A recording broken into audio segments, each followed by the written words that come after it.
overtook them in the standings. Yeah, right? Good for them. Little swap. They're still at home, but off tonight. Tomorrow night, they'll play the Rockets of Houston, Texas, at the Romo Fijo. 7 o'clock is your pregame. Sorry, 7's tip-off. 6:30 when we get out of here is when your pregame will happen. So that's here at home tomorrow night. And then they'll be in Milwaukee to play the Bucks on Saturday night. So there's that. Yes, there is that. Well, sorry, I was looking at a story here. It was popping up about the Lakers trading Russell Westbrook for Kevin Love and Ricky Rubio. That's a proposed trade, I imagine. Mm-hmm. Yep. All kinds of proposed trades. I don't think they'll do that. You don't think so? No. You don't think the Lakers want a couple of more bearded white guys? I don't think the Cavs want Russell Westbrook. All right. Well, sports is fun to speculate about, isn't it? It is. It's fun. You don't have to be right. You don't have to be wrong. Throw stuff out there. People hit me up with all kinds of great John Lithgow roles in the break that I'd forgotten about. A movie called Ricochet. He plays a bad guy. It's a Denzel Washington cop framed for murder movie, if memory serves, from the early 90s, where Lithgow's the bad guy. He's been in so many Harry and the Hendersons. I never saw Harry and the Hendersons. That's a one. My wife loves that movie. That's one that when you watch it, like it's just such a weird movie, and it's not as heartwarming as I remembered. Yeah, like he's never really that. I don't know. Like he likes Harry, but he doesn't. And then like the scene where he's like, "You get out of here, Harry. We don't want you anymore." Like. I think he sells it a little too hard as like we don't want you anymore, but like the whole point is like you got to get out of here, and there was just some very dated aspects of that movie, but I watched it a few years ago, and it's an interesting rewatch because it's a very 80s movie. He's also in a movie that I loved when I was a kid called Buckaroo Banzai Across the Eighth Dimensions. Anybody remember this? I know that movie because of Ready Player One. It was a comic book. It was a movie. It was John Lithgow was the lizard villain or whatever. But it was like Peter Weller and Goldblum and Christopher Lloyd was in it. And it defies explanation. It was a full-on flop when it came out because nobody knew what to do with it. Nobody knew how to... Clancy Brown was in it. The guy who plays Mr. Krabs. Is it good, though? I liked it, but I was 13. Yeah. I don't know if it holds up. I haven't seen Buckaroo Banzai in a long time. It probably doesn't hold up. It has a following. Yeah. Like, it's got, like, a cult following. I just never actually saw it. You know what I just watched that Lithgow was in? Cliffhanger. Boy, you want to talk about a bad accent. Did he even have an accent? Yeah, he had like this fake British accent that I don't know why he couldn't do it because he's a great actor. I was like, what is he doing in this? Yeah, he had some vague... British European villain accent, like an old timey villain accent. But Cliffhanger is an amazing movie. That's Die Hard on a Mountain. That's what they're making back then. Die Hard on a Mountain. You got Die Hard, all right? We got to do Die Hard on a mountain. We got to do Die Hard on a plane. We got to do Die Hard. Speed was Die Hard on a bus. Yeah, Die Hard on a bus. Die Hard on a blank that was what all the action movie scripts were from basically 89 to 95. And some of them had Bruce Willis in them. Mm-hmm. You know, Sixth Sense. Die Hard with Ghosts. And they said, how are we going to get him in this? Die Hard with Ghosts. And a kid. Yeah, and a kid. Cliffhanger is a really good movie. John Lithgow was the voice of Yoda in the Star Wars radio dramas in the 80s. That's wild. I'd love to hear that. Yeah. Yeah, in the radio adaptations of Empire Strikes Back and Return of the Jedi, John Lithgow played Yoda. Who would have thought there was radio adaptations of... In the 80s? Yeah. Yeah. I wonder if there's any... There's got to be audio of that, There's got to be audio of this. Go to YouTube. It's got to exist. That's where I'm looking. Hold on. Oop, here we go. I don't know.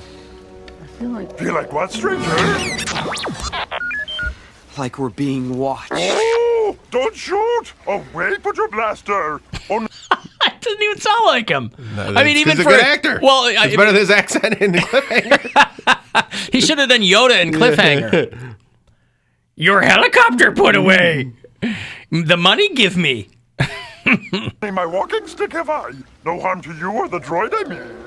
Listen, sneaking up on somebody's a good way to get yourself roasted. Unfortunately, it also sounds like they got Mark Hamill to do the radio version too, because Mark Hamill was like, "Look, I got nothing else in the pipeline. All right, Corvette Summer, this ain't gonna cut it." Yeah, well, there you go. With goes Yoda.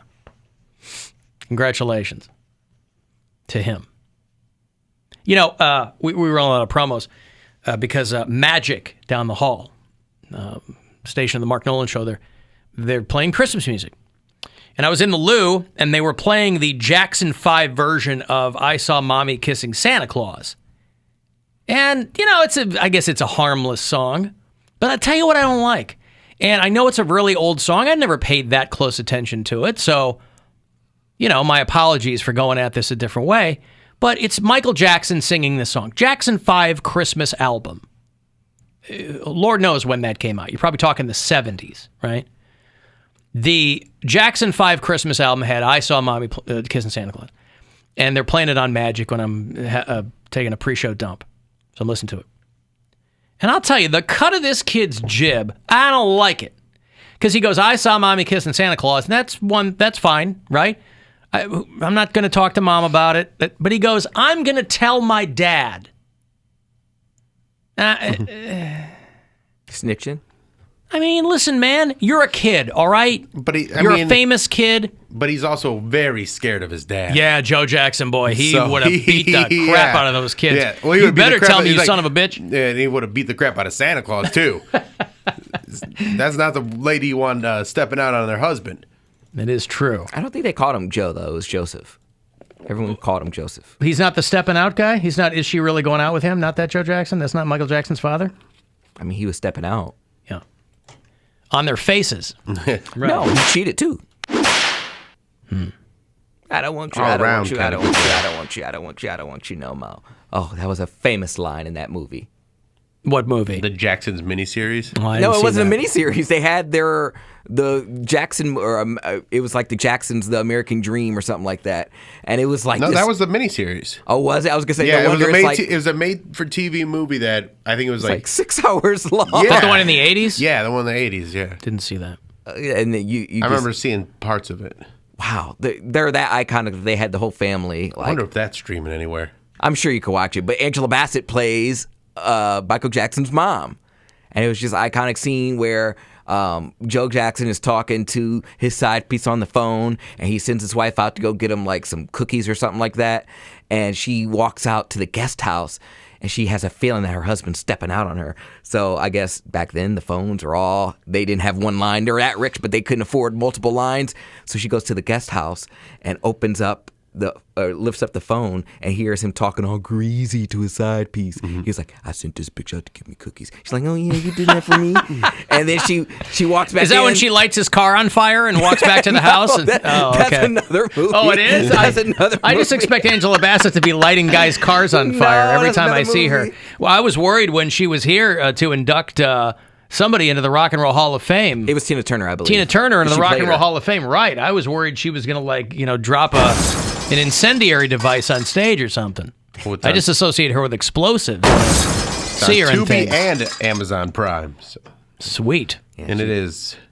How long? 4 hours long about. So it was 4 episodes, I'm guessing then. Well, it was probably more than that because each episode is probably like 45 minutes or something. But it doesn't matter. No, I'm just saying I remember watching it almost in like full because they didn't separate it. I didn't know it was like a series because they would play it on like, I don't know, not FX, but like TNT or something USA, like that. Something USA. Yeah, right. And they would watch it in full. I'm like, damn, the Jacksons got clout. They just take up a whole like time frame. But yeah. I would watch that, and the iconic scene is when she walked back in after he's talking all greasy, and she crying. She's like, "You a liar! And you a cheat! I want you, I want you, I want you, I want you, I want you." If Poundcake ever had to audition for something, this is the monologue that he would do. In front of the casting director, he'd say, they go, you're going to do Joe Jackson? No. I'm going to do whatever Joe Jackson's wife's name was. No, I'll be doing the monologue, Angela Bassett as Mrs. Joseph Jackson. And action.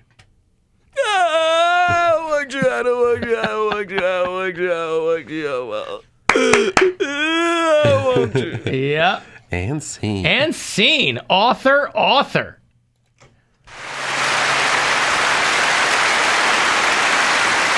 like me. They really like me. Congratulations. All right, I just sent it to you. I'm trying to find exactly where. And by that the way, starts. if you're a young actor, you'll take whatever you can get. You want to be cast in something. But if they're doing a movie about the Jackson 5, the only casting bit that matters is who's playing Michael. Well, no, it wasn't. Because the other guys, you're like, who knows? Oh, I'm going out for Tito. Like, you just want one of the other 4 Jackson brothers. You don't care. It was about the family, though. I know, but I'm just saying, like, Michael Jackson was the superstar. Nobody cares who's playing Jermaine or Jackie or Marlon. They just picked a random baby to play Janet. Yeah, just a random kid. This is Janet. I mean, I remember years ago after Michael died, the other brothers went on tour. No, they were supposed to. They were going to do like And they went on that Unity tour. I don't think they went. I don't think they ever went on tour after that. They did. They did a year worth of shows Okay, because I remember they were trying to set up. without him, and it's like, man, that is some balls. They tried to do a tour in tribute to Michael Jackson, and I think the family shut that down because it just literally was too soon. Homie just died. He was like a month later. He was like, "This is going to be the tour." It was like the Majesty tour or something like that, like Rain On tour. And Jermaine was like, "It's the tour to end all tours," and blah blah. I'm like, "Homie, Michael ain't even cold yet, and you talking about They going went on tour?" He died in 09, I think. He died in 09. Yeah. It was like right the summer before I moved to Cleveland, I think. They didn't go out till 2012. Well, this is a different tour, but I'm talking about like right after he died, Jermaine got on TV with that thick ass makeup and the Beijing hairline. I was like, oh my God. What is a Beijing hairline, by the way? It looks like it's a painted on hairline.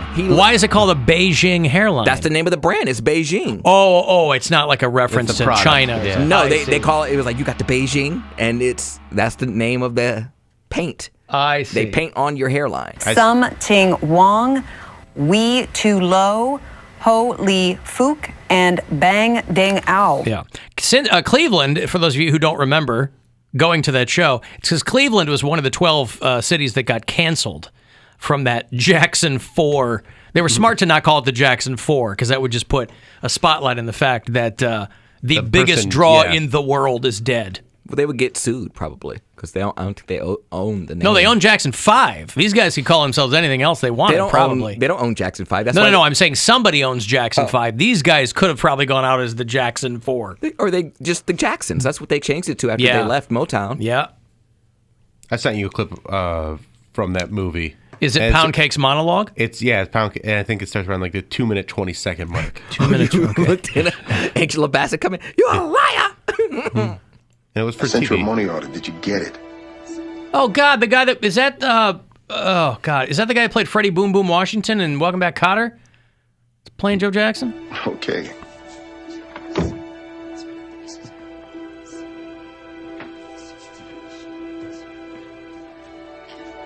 No, that's not him.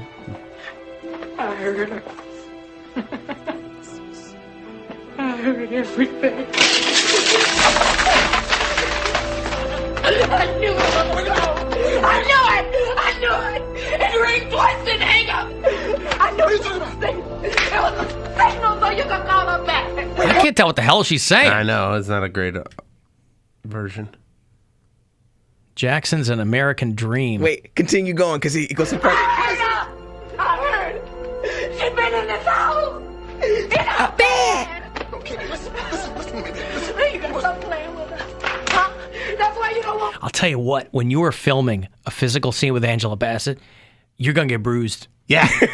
Well, because this is She would knock you out. She's ripped and she's smacking you because you want the scene to look real. She's going crazy on this guy. if you've seen What's Love Got to Do with It, she's got full sequence like fight scenes. Yeah, with Larry Fishburne, right? Yeah. And she's holding her own, man.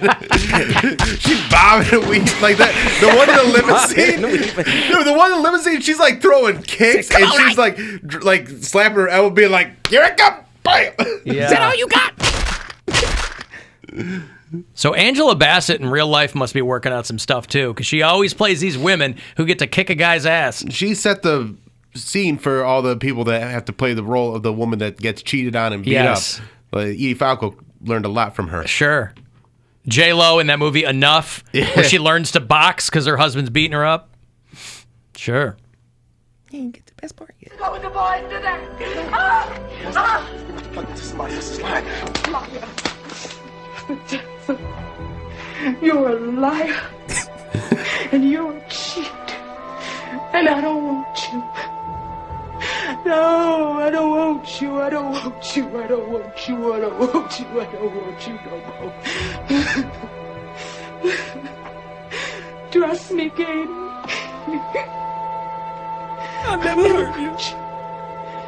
I never do anything to hurt you. Man, Poundcakes was better. Yeah. I think it's because the music was too loud. The mix is weird in The this. mix is real loud on that. And, but I love how, like, watching Poundcake react to that. Him just, like, listening to it. Like, you can just tell he's back to being, like, He's a small he's child. pantomiming it, yeah. Yeah, like, he's just I like, would I don't spend- want you, I don't want you, I don't want you. Yeah, this is why I didn't play outside. I wasn't really active in sports because I would You be were inside watching for the Jacksons 4 hours. miniseries? For 4 hours, sitting in TV, because you know it's going to be longer with commercials. So Yeah. for 4 hours, I'm getting a big bowl of cereal, got a big Little bowl of Poundcake Fruit sitting there Loops. watching it. They're like, Poundcake, you want to come out and play? He goes, I don't want to, I don't want to, I don't want to, I don't want to. I don't want to, I don't want to. I never did anything to hurt you. That's right. Want to play soccer? No, you a cheat. And a liar. And a liar. You're hide and seek. You're not hiding. I got to take a break In here. this house? In my bed? You want to text for anything 35192 and Alan Cox